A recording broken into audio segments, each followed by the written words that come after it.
There you go. Much better. Thanks. Let's go there. All right, here we go. Oh, now it's not so small, right? Right. Well, That all right. helps. Thank you guys for watching the behind the scenes of Today with Pastor Jay. My guest is the Honorable Will Furry he's Hi. the chair of the Flagler County School Board. So we're excited about that. We're gonna go in it and win it. All right.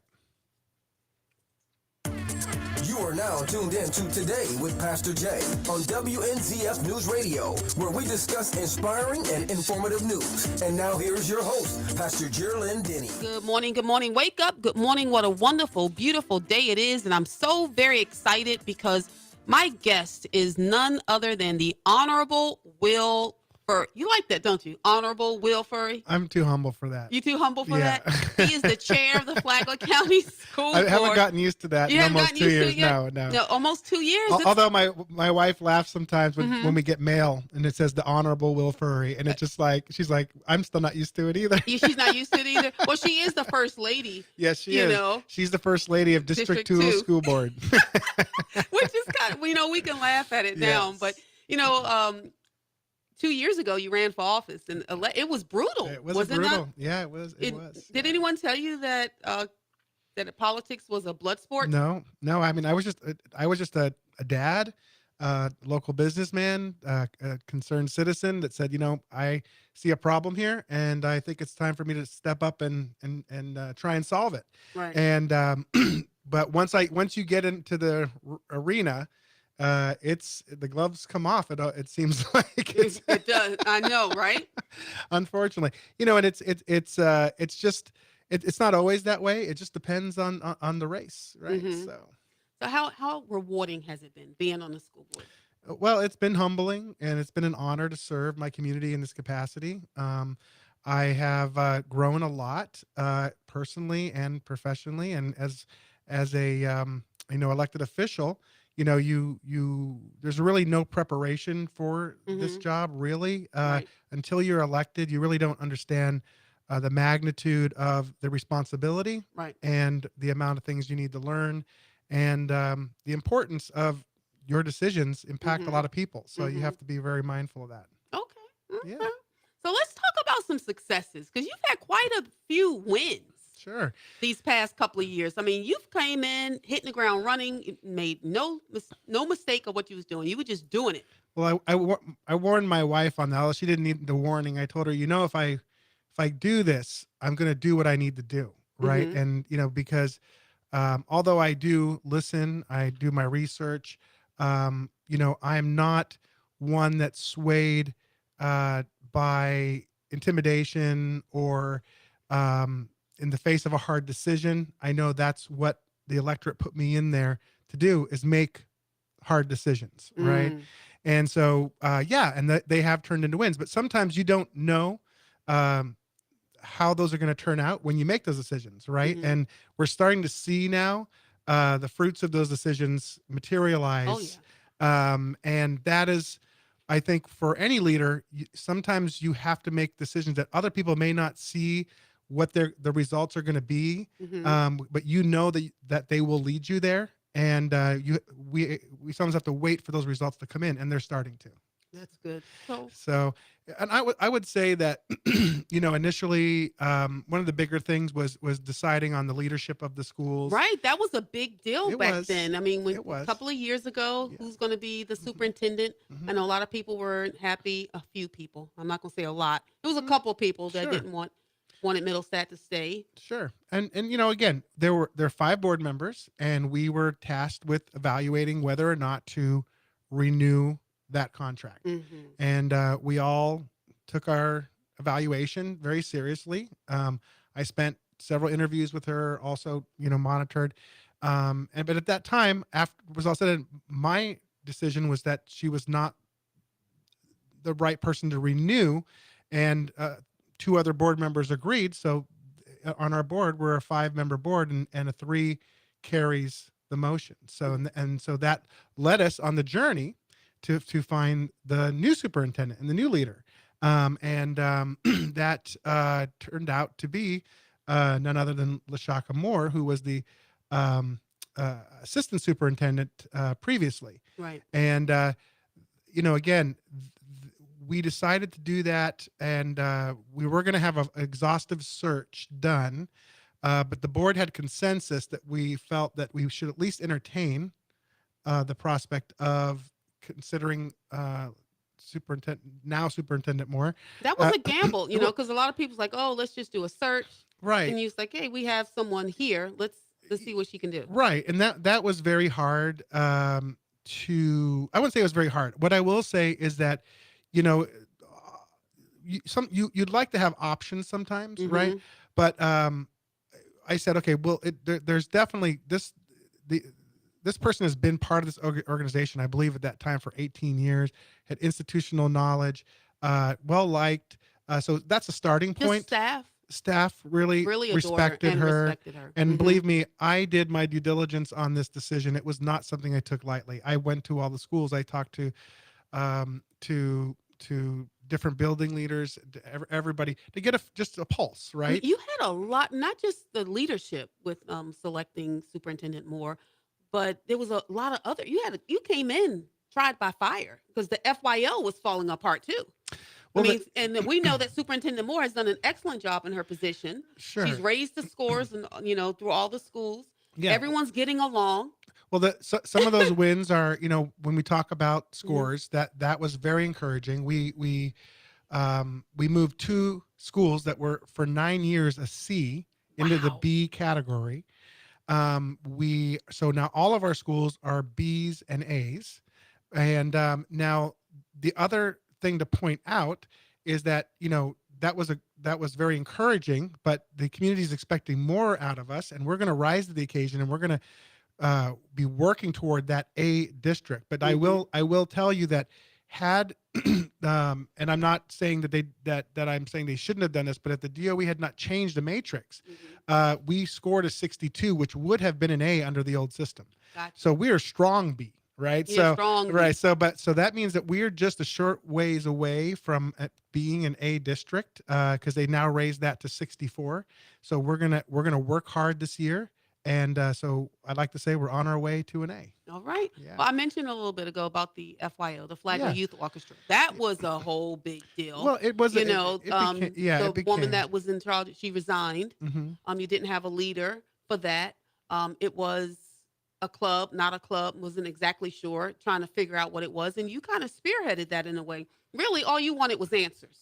Right. I was just looking for transparency on some things there, but the real positive side of that is that the what came out of that Hmm. is one, we have more transparency in the finances of that program, Okay. and also we brought it in under teaching and learning now. Nice. So before it was a special project that was definitely part of the school, but it was something that was outside where Students weren't able to yeah, get credit. right, and they're still not necessarily getting credit for this yet, Hmm. but that is something we can work toward. But the bottom line is it's under our teaching and learning department, and all the finances are being now managed by our accounting department internally. And this year actually, the I was very impressed to hear in the last report that they in fundraising had an $11,000 surplus. Are you serious? Yes. So That is wonderful. So you yes. brought it in on the teaching and learning, and the program now has an $11,000 So surplus. they again, I have not dove into the financials directly, but that was just a note that was made at one That of our is board very meetings. nice. Right, and also we're increasing the enrollment capacity too. So a lot of positive things there. I've always been a supporter of this program. The community loves it, and I know I have several people within my social sphere who told me that their children have done it. I believe your children were That's involved. correct. So this has been around for many years, and it's something that I believe that the board wants to continue for many years to come. All right. Well, we're going to talk some more about that and what it takes to be on the school board. And maybe I can get Mr. Will Furry to give me some of his opinions on these upcoming elections. We got to see. We got to see. Don't go anywhere. Don't touch that dial. You're listening to Today with Pastor Jay.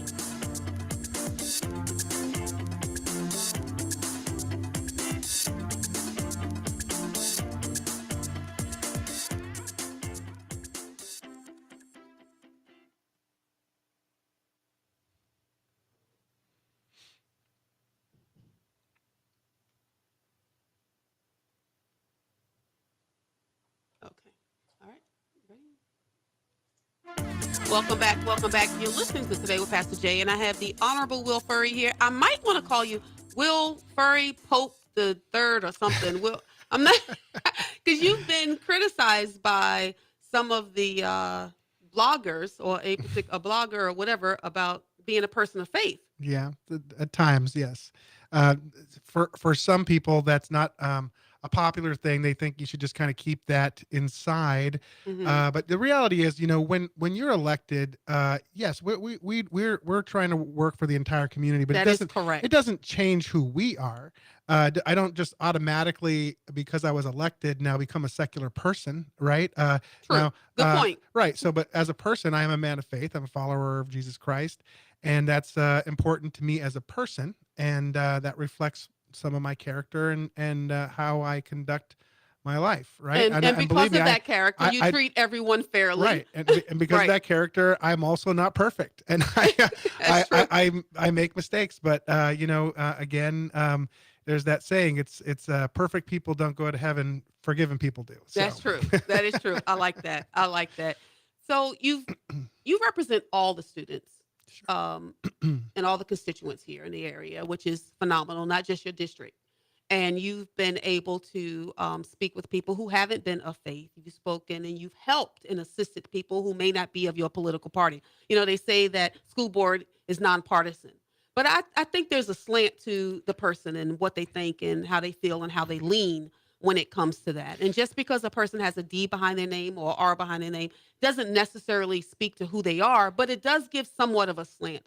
And here in Flagler County, I've noticed that just because you have an R doesn't really mean that you're a conservative Republican. And I say this is me saying this because I know we have a school board member, Cheryl Massaro, that's been on there. And she has voted against Governor DeSantis so many times, I can't even begin to count.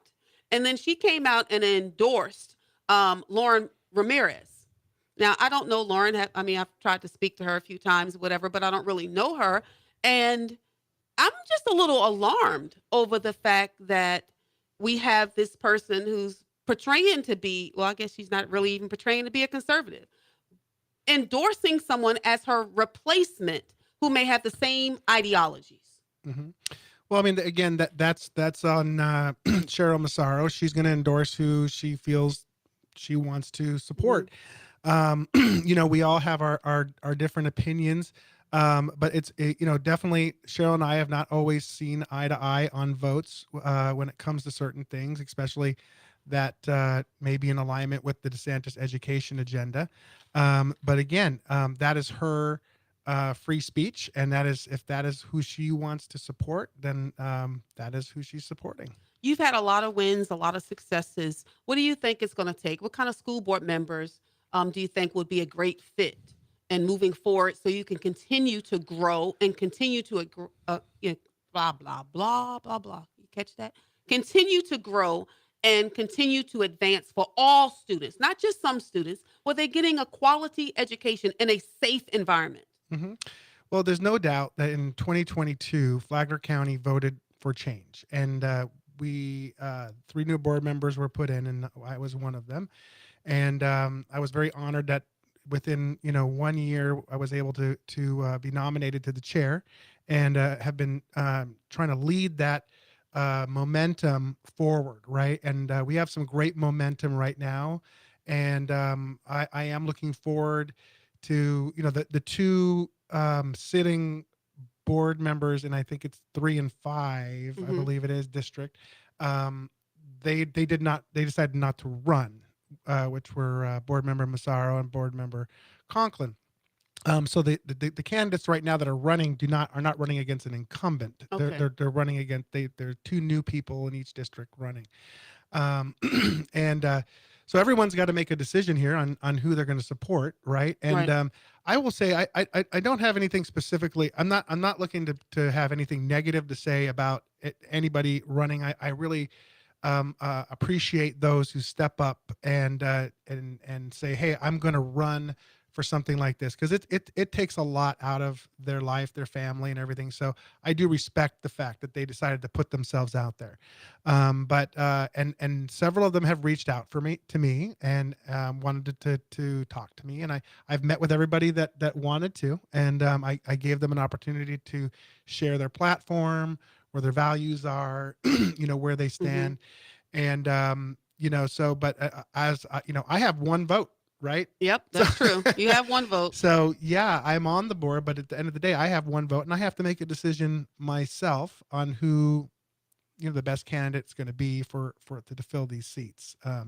And because I will be, one thing I will want to let the electorate know that if you want to have a say in school board, you have to vote in August 20th. That's correct. 20th. Yeah, because these school board races are going to be decided.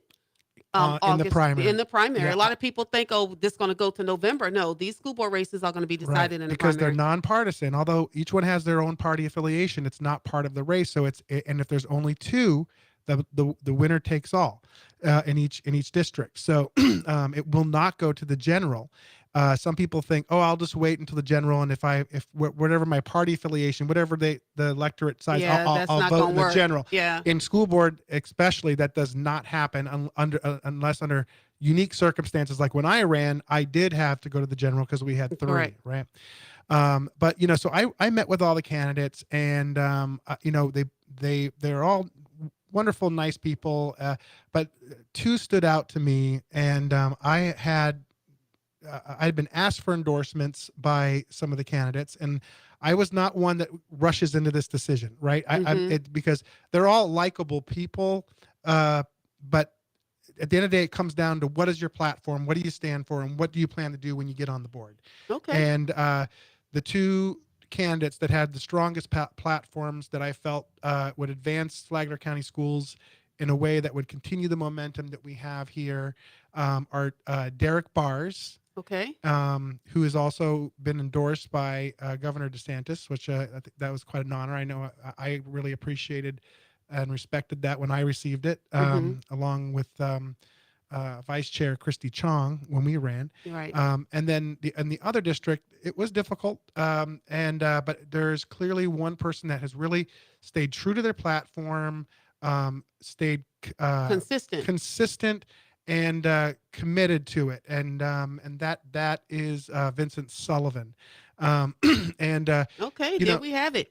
Derek Bars and Vincent Sullivan. Yeah, and I have officially endorsed both of them for their candidacy, and also Vice Chair Christy Chong. I saw that she has also stepped out and endorsed in the school board race. Yes. That's something. Yeah, that means a lot. It really, I know it means a lot. I know you didn't do this lightly, but it says Flagler Forward. I know LaShaka Moore always talk about Flagler Forward, and you believe that this is the best path forward. Right. And I want to make it clear, I'm endorsing them individually, right? They're in 2 different districts, 2 different races. And so I'm independently endorsing Derek Bars and independently endorsing Vincent Sullivan for their districts, right? You're saying that. I'm saying the chair and the vice chair of the Flagler County School Board has endorsed 2 candidates in Flagler. This is huge. Right. This is a big deal. I just want to make clear, I'm not speaking on behalf of the board. I am the chair, but I'm speaking to you today from my district and my personal views in these candidates. So wow. Yeah. So exciting times ahead. Yeah. We'll talk a little bit more about that. Don't go anywhere. Don't touch that dial. You're listening to Today with Pastor Jay.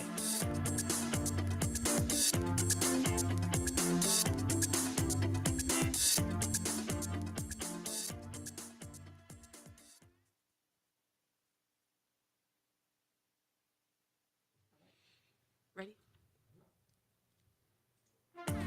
I want to give a thank you and a shout out to Massage by Natalie and Church on a Rock. Thank you so very much for sponsoring Today with Pastor Jay. And to remind everyone, on August the 17th, my back to school bash from 10 to 2. Go to Geraldine.org, get more information. It's at 2200 East Moody. No, it's not. Lord, help me. It's at 2200 North State Road. Oh, my goodness. What is my address? 2200 North State Road. Yeah, North State Street. Is that it? 2200 North Okay. It's at 2200 North State Street. That's US 1 in Bunnell. It's the 11th annual Back to School Bash. Come get some stuff. Well, I always have this back to school jam the Saturday after school starts, because I can't provide everything I want to, I desire to. And a lot of time the students go to school, they get their list and they're lacking a few things so they can come. And sometimes we give it all. Sometimes people just come and say, hey, I need a couple of 3-ring binders. So it's going to be fun. I'm looking forward to it. Well, we appreciate everybody who supports our students and our schools. That's wonderful that you're doing that to invest in the community. And also, I just wanted to just highlight something real quick.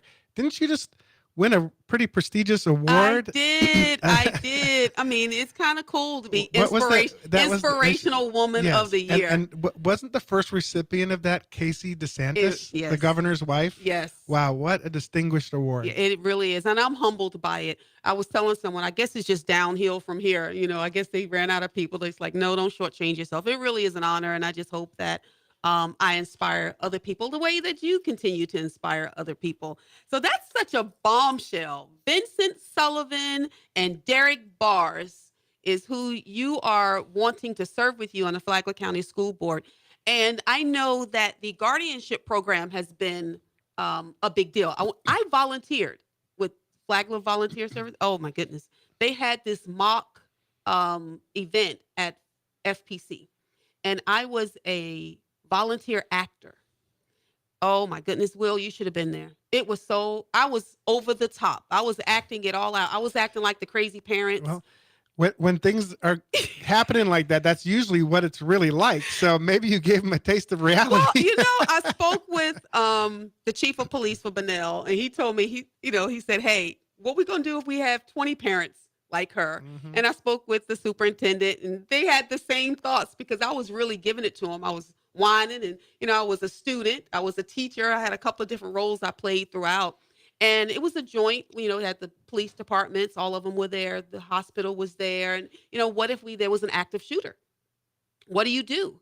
And the first thing that happened, they came through with blanks, the officers did, and kind of shot some stuff around, and there was one young girl there. She was so traumatized, even though we were in kind of like a simulation. She was so traumatized, I had to remove her from the scene. I can't even imagine if this was real. She couldn't even go through with it.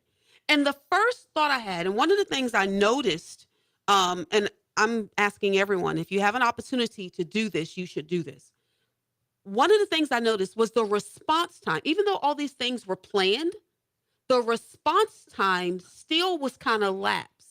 And if there was an active shooter on any of our campuses, what happens during that time? We had people that were pretending to be injured, people that were, in the crowd and what to do and how to do. And, the officers would come in and would try to look for the shooter.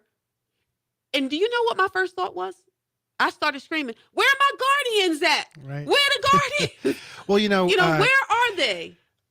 Pastor Jay, I had shared with you, we had a great interview a while back after I had toured the Parkland shooting massacre site before they tore it down. And I learned a lot. And the one thing that we learned is every second counts. It does. And so after I was supportive of the Guardian program, but after walking the path of the shooter that day and seeing where all these areas where there were opportunities to maybe have mitigated some of the life loss, it made me realize how important this Guardian program is, because it's named after Coach Aaron Feis, who was one of the first a coach that ran into the building and was shot dead. Right. After seeing how everything played out there, I feel confident to say that had that coach been armed when he walked in there, there's a good chance he could have saved the life of, he wouldn't have been able to save everybody because there'd already been people shot, but he would have been able to stop it from there and save those kids on the second and third floor of that building. Absolutely. And his own life. Well, I'm going to tell you, just going through that mock thing, just seeing all the people around bleeding out, injured, the shooter was still in there. Every second counts, and we've got to have some kind of defense against it. We really and truly do. And both of these candidates, without wavering, have lend their support to this program. So that was a big, there's many other attributes about them. This was not the only one, but safety and security has always been a high priority for me. And the Guardian program is in over 40 districts of our 67. This is not something that is new, that is And they're not known highly about. trained. There are 144 hours of training with our sheriff, mind you. We have workshopped this thing. We have workshopped it a lot. Right. So every candidate should be informed about the Guardian program. If they are not aware of it, or they claim that there's not enough information, they have not done their research or their homework. Because not only from our recorded school board meetings that we've done, there is just tons of information out there on this. Well, I want to thank you for that. And I want to invite everyone, if you see a volunteer opportunity to go through one of these simulations, you're going to have to take it. It will change your mind. It really would change your mind, just thinking about people bleeding out and waiting for people to come. What do you do? And that young lady, she was in such distress. I'm going to talk more about that. I'll have her on my show in a few weeks or whatever, but it was incredible. So thank you for that. All right, guys, you know what I say? Yesterday's gone. Tomorrow's not promised. What are you going to do today? Today, you're going to take all this in and you're going to cast your vote for Vincent Sullivan and for Derek Bars. God bless you. Have a wonderful day.